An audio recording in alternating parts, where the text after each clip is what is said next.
Hey everybody, welcome once again to Transform Church Online. I can't wait to get into the message and hear what our speaker has for us today. But just before we do, please do us a favor by sharing this broadcast on your social media platform so we can reach others with these life-transforming messages. This is as simple as clicking the thumbs up icon on Facebook, and if you're joining us on YouTube, please do the same, and also don't forget to hit the subscribe button. We would love to see you all in person, so please visit us at 88 Agar Drive, Truganina. That's in the western suburbs of Melbourne. Now, as we get into the message, feel free to engage with us and share your thoughts on the message, or just say hi and let us know where you are joining us from. Let's jump right into it now and join our speaker for today, Pastor Mark Ansell, as he brings us this message, Selfless in Service. Give yourself a hand. Give yourself a hand. Yeah. How would other people describe you? How would other people describe you? Some may describe you as self-aware, self-made, self-assured, self-assertive. Others may describe you as self-obsessed, self-pleasing. Hello, anyone out there? Self-indulgent or self-promoting. A survey of teenagers revealed that 54% of them want to be a celebrity. I can see that from the screen. Laugh, it's okay. I was just having a crack at you. But if a survey was taken of all of us, young and old, it would probably reveal that a high percentage of us want to be the GOAT. Who can tell me what the GOAT is? The greatest of all time. You know what? This is not a new phenomenon. It's been around since I was a little boy. No, you stop. Wait. Is this on close?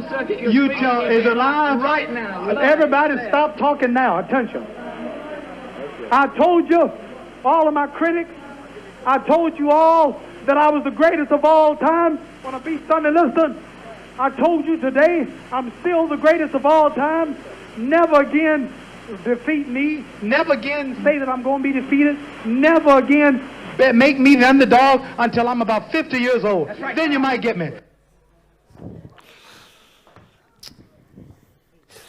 You know, I suggest that the GOAT is a part of our Aussie culture too. It's in our cultural DNA to think we are the GOATs, the greatest of all time. It's just that we don't express it as loudly as some of our North American friends do. But a Christ follower, a disciple of Jesus, follows an entirely different way of living that is counter-cultural. This is because the one they follow says, if anyone wants to follow me, after me, he must deny himself, take up his cross and keep following me. Therefore, self-obsession, self-pleasing, self-indulgence or self-promotion is crucified. It's flattened. It's removed off the menu for Christ's followers. You know, Jesus said to his mates, the disciples, do you want to stand out? Yeah. Then step down. Be a servant. I've been served since the moment I walked in this door today. It blew my mind. But if you puff yourself up, you'll get the wind knocked out of you, says Jesus. But if you're content to simply be yourself, your life will count for plenty.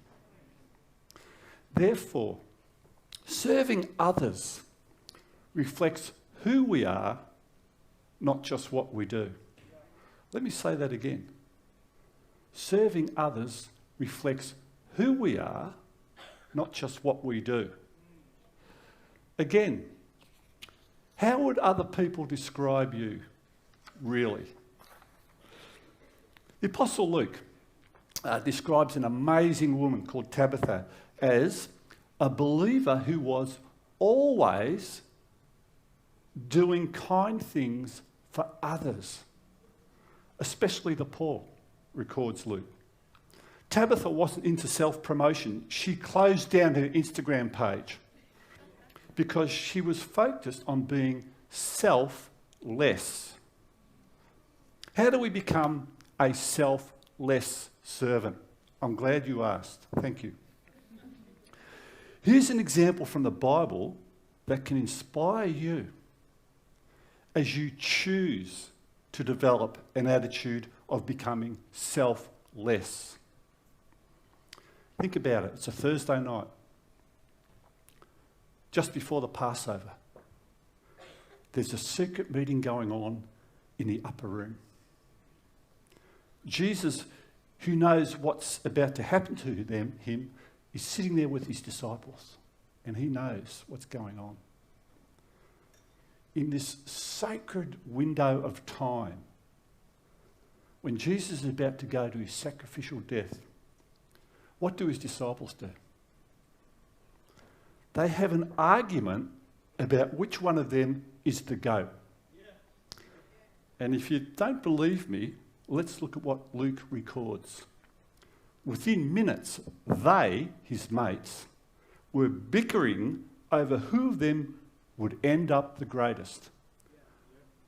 Human nature doesn't change. Who will be the greatest of all time?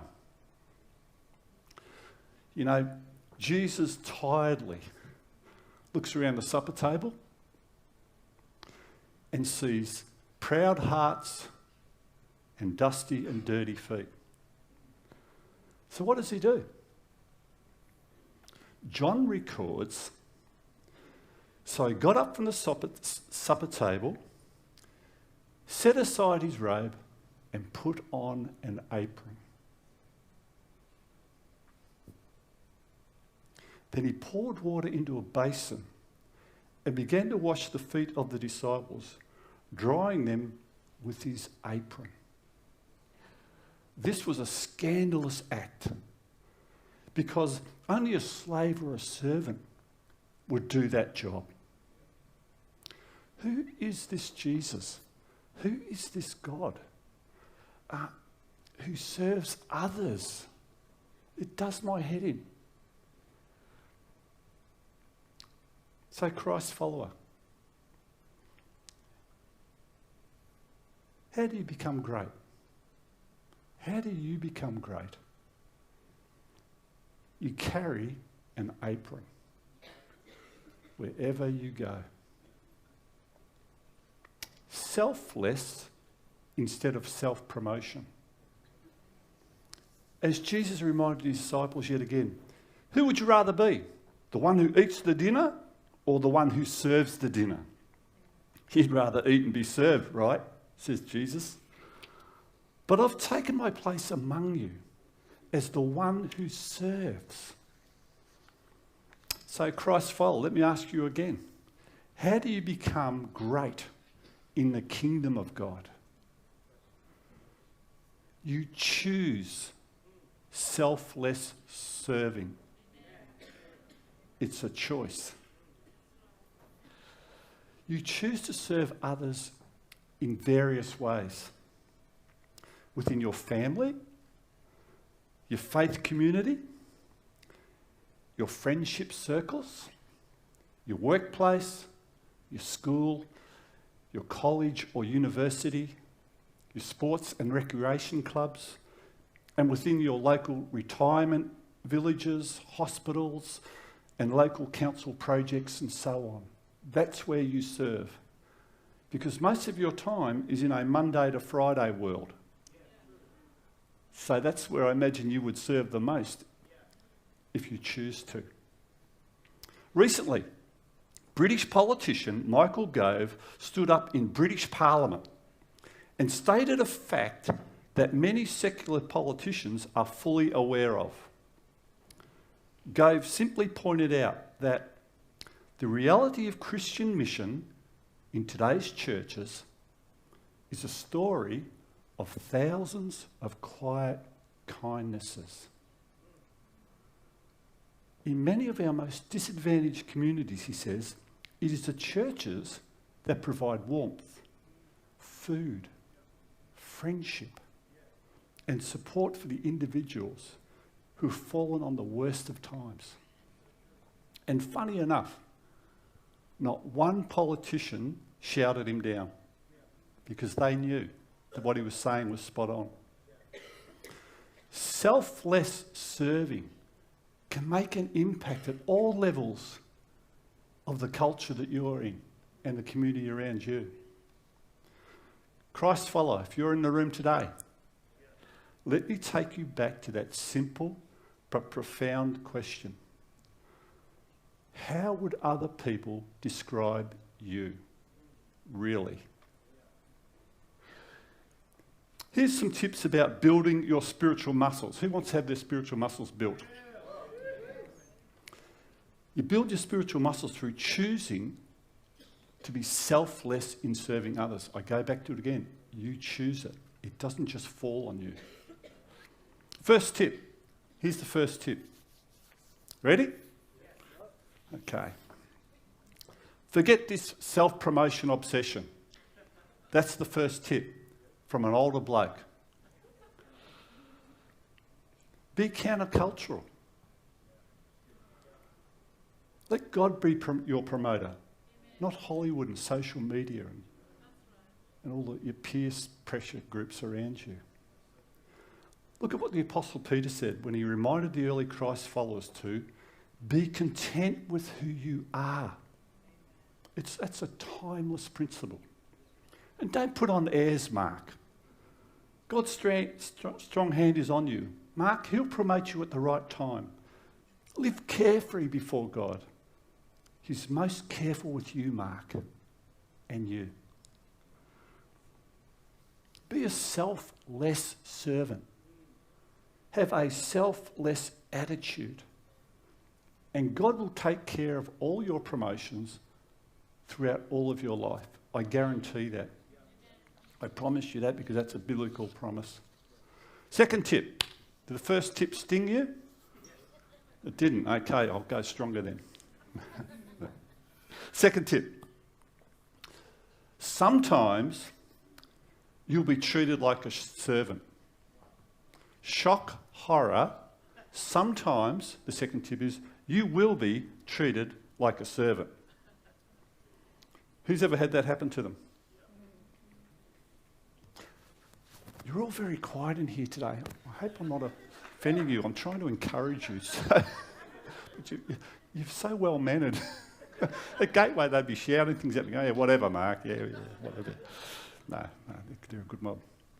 We have lots of festivals and parties at Gateway. We've been going 37 years now, and so we often have celebration services, things, and we will clear the car park. We've got various big car parks we use, but we'll clear a main one right near the front doors, and we'll have celebration service, such as we'll have a end of the year celebration service for all the volunteers, all of them, and you're talking hundreds in the end, and so the leadership team will serve them on that day. What does that look like? We bring in heaps of food trucks, like 6 or so food trucks, and line them up around the place. We'll bring in carnival wheel, we'll bring in spinning things for the kids, and bring in farm animals, and all this, and then we'll put up a huge marquee in the middle for those that need a bit of cover from the sun. And so you're talking hundreds of chairs, hundreds of tables, all out there. It's absolute festival. Okay, it's fantastic.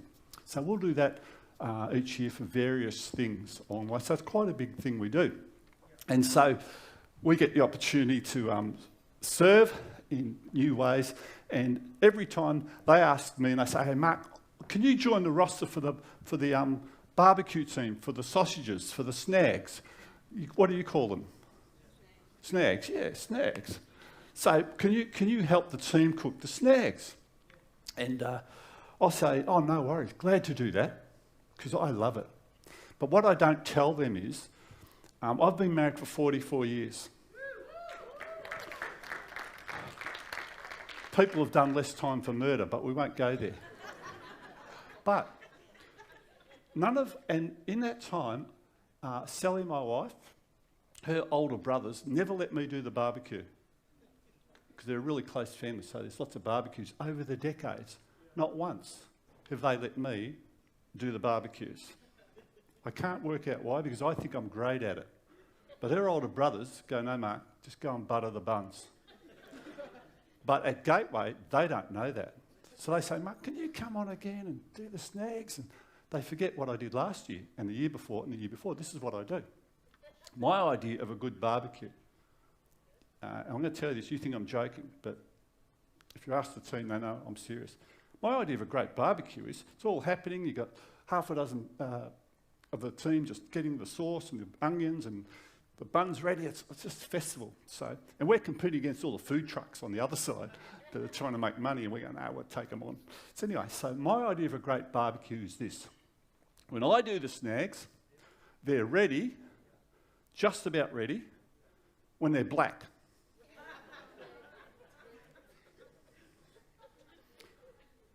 Then I go to another level. Then they go really black. I'm on the way. And then I have my special, midnight black. You think I'm joking? Then I go to charcoal black. And they are ready. They are ready. And it's great. People come up and they complain about the snags, and I say, whatever, just grab some buns. There's the onions. Move on, move on. I have a ball. I love it. I absolutely love it. Because in that time, you're bantering with people, and you're just having a laugh, and they're yelling at you. They're throwing their snag at you. Mark, you've done it again. You've burnt it. No, they're ready to go. Charcoal black. It's so good. So it's a fun thing. It's a fun thing to serve. It's a joy. There's lots of banter and lots of fun and laughter going on. And then what happens is there's a whole roster of things to be done around the place.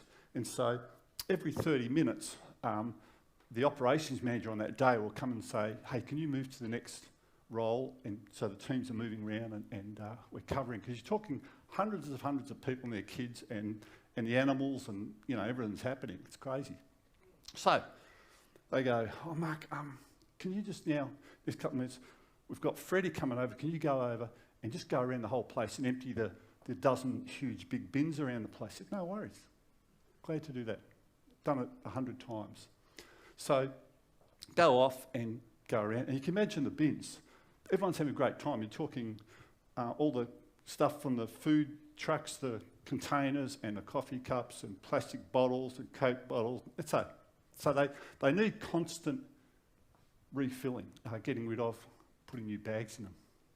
This one time, as I've done lots of other times, I go up to it's a big bin, and I love doing it because when you go through the crowd, and I'm being transparent here, so don't judge me. You go through the crowd and do the bins every 20 feet. They're sitting there having a great time. They brought all their friends along. There's music, it's laughter, it's fun. It's a safe place, and it's all happening on this acre of stuff. Well, when you go through a crowd and you're emptying bins, guess what happens? It's the best job because you're serving in a very public way. So they go, oh, good on you, Mark. Thank you, Mark. You're such a servant, Mark. Oh, our pastors are so humble. No, they do. They are so encouraging. They are encouraging, and they mean it. But I love it. Because out in the public, I'm just emptying the bins, go to the next one, more compliments, next one, get more compliments. So in the end, you're strutting to the bin, from one bin to the next bin. And you're emptying, and then you take them over to the industrial hoppers, and you come back and you keep going around because they do need emptying. So it's a fantastic pat on the back every 20 metres. It's awesome. Some of you are looking like, is he serious? I'm being transparent. So I'm getting pumped up. I go to a bin. And I remember it was in towards the middle of the hundreds of people around the chairs, so I got through the tables, plastic tables and chairs to this spot, and everyone's laughing, there's lots of raucous noise going. And I got the bin, and it was overflowing. And the bin was overflowing, and the height above the bin was about that much of stuff balanced there. And around the edge was water bottles, Coke bottles, coffee cups, stuff. No, which is, I get what's happening. It's happening so quickly, it wasn't a big deal. So I thought, oh, now what? Got a spare bag. I pulled it up, the bag. A few more have fallen out, no problems. So I pulled it up and thought, oh, I'll grab the others in a sec, no big deal. So pulled it up, and as I'm pulling it up, they're dropping off. I thought, no worries, I've got the spare bag, clean them up, and away we go. As I'm pulling it up, just trying to get it out, with the other plastic empty bag ready to put in, as I'm pulling it up, I get to about here. I'm like that, pulling it up, and oh, geez, about a dozen things are falling out now. A little bit of food was coming out too, but I'll put that in the snags later when I go back on the thing. But as I'm picking up, a person came over to me from here. I couldn't look up and see them, but they came over. They said, oh, g'day, Mark. I said, oh, g'day, but I didn't really look. I'm pulling up. It's overflowing. As I got to here, right. And they threw on the top a plastic bottle, food container, and a coffee cup, which hit the top and fell off. Whoop, watch my arms. It fell off. They said, good on you, Mark, and walked off. So I'm like that. In that 3 seconds that happened, I was so ticked off. I don't know why you're laughing. I was really, really peed off. I was ticked off, DEFCON 5 ticked off. I was so volcanic. I was wild.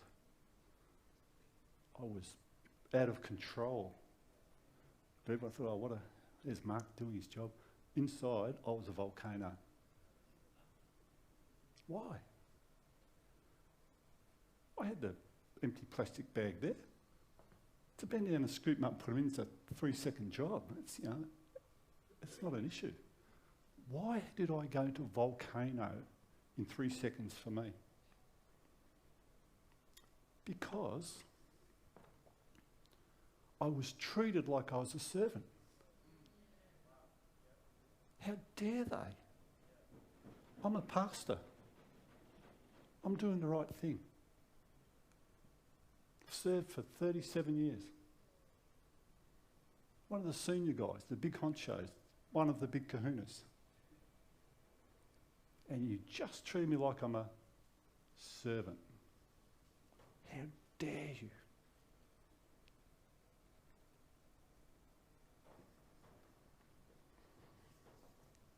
So, I was a little bit ticked off and just went on and did the job. No one knew, did the others, took all the applause. I carried it though. I carried that. My wife, Sally, she was raised in a single-parent Christian home. And she grew up with 3 older brothers,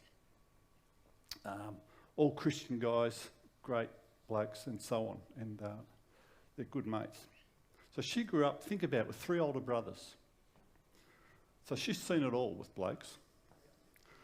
So when I took my volcano home and were driving off somewhere after that night to something, I told her about what happened with the bin. And she's pastor of our pastoral care. She's also a professional counsellor. So this is her idea of being soft when I told her what happened. And I said to her, I went, ooh. She laughs and looks at me and goes, toughen up, princess. How's that for a pastoral response? What she was saying was, I need to remember I'm a servant. I need to learn to be self-forgetful. Self-forgetful, Mark. sometimes you will be treated like a servant. And when that happens, avoid Sally, my wife. Ready for the last tip? Ready for the last tip? You're all still thinking about the way I reacted with the bin, aren't you? You think, this guy's, he's not a pastor, he should be patient and loving. And here's the third and last tip as an older Christ follower. What's the most important skill a follower of Jesus brings when they step into their local place of worship? So let's bring it to this. What is the most important skill a follower of Jesus brings when they step into their local place of worship?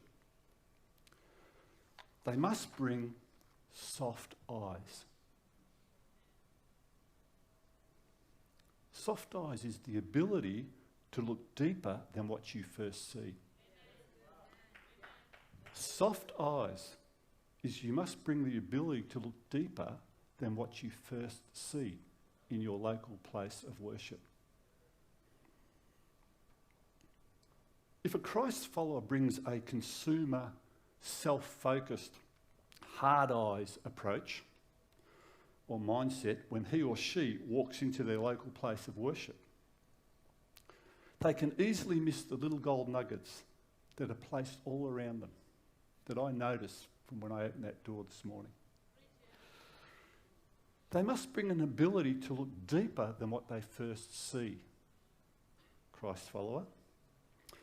If a Christ follower walks in with soft eyes to their local place of worship, they see a wide range of selfless acts happening all around them. They've gained the ability to look deeper than what they first saw when they walked past the greeters and the coffee service. The hard eyes miss it. The soft eyes are inspired by it and are full of gratitude for being on the receiving end of this chain of selfless servants. So I can say, and I don't say it lightly, for example, I was inspired when I walked in this morning, and the music hadn't even happened, but I was already inspired. Someone put those flags out there way before you got out of bed in the cold. That's the first thing I noticed. I walked up the street. Someone's been here early and they've banged out these flags and it's flipping cold. When you have soft eyes, you experience many, many quiet kindnesses being extended to you week after week, year after year, by a community of selfless, faithful servants. Some of, as I said, who've been here hours before I drove in. Hardened eyes see serving others as an inconvenience, an interruption, an option. A selfless Christ follower has soft eyes. They see the opportunities to serve others within their faith community and the wider community as a privilege. I paid for my petrol to come over here. It's a round trip of a couple of 100 k's. I paid for the, whatever the toll is.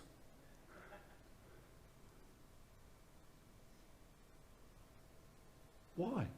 Because what a privilege to come and help you. Don't clap me.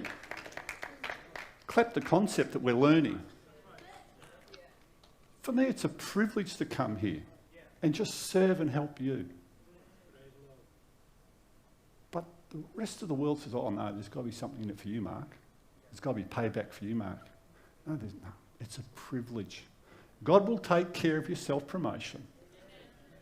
And I'm not talking about serving is where you burn yourself out either, by the way.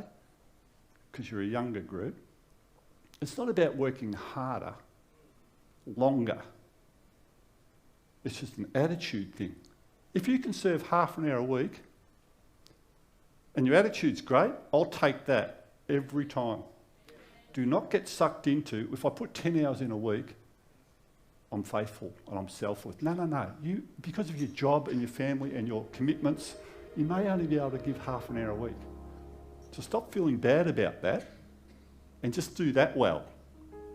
Even in your Monday to Friday world. Does that make sense? Is that ringing for you? Good on you. That's an encouragement. You see the need when you've got soft eyes and you respond. It's a reflex action because they have the same attitude as Jesus. And therefore, your eyes are soft if you have the attitude of Jesus. What can I do to help you today? I just invite you to come and join one of Transform's amazing selfless teams, whatever that looks like, and whatever you can give. I haven't been prepped or prompted to say that. It's just if the local body of Christ is and Christ is in it, and you got half an hour a week or half an hour a month, it doesn't matter. Or your community needs you to help do snags for the scout team or whatever during the week. That's spiritual. Or you make coffees for the work team. But that's spiritual. Just do that.